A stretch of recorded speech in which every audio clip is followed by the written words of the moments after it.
Poďme namiešať zmrzlinu. Tak, akú surovinu si pre nás dnes prichystal?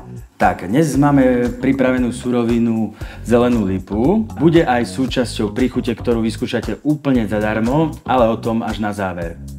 A čím teda začneme, Dominik? Začneme tehlou pečenou na 220.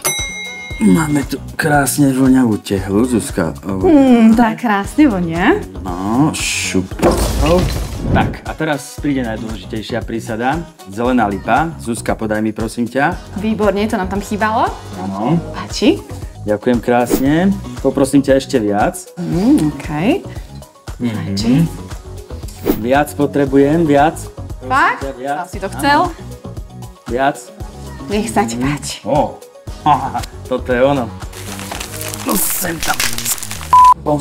Poslednou prísadou je ľadová majová voda z podkoča. Sa teším. Áno, tak to ju krásne nalejeme. Poprosím ťa, mobilný miešač zmrzliny. Tak, necháme zmraziť a môžeme ochutnávať. Zmrzliny s príchuťou zelenej lipy si môžete dať úplne zadarmo na dni otvorených dverí. Zuzka, povedz kedy. Jasné, bude to 30. mája od 15. hodine na terase v Zelenej lipe, kde každý ste vítaní. A vyskúšaj, ako to bude. Perfekt. Tešíme sa.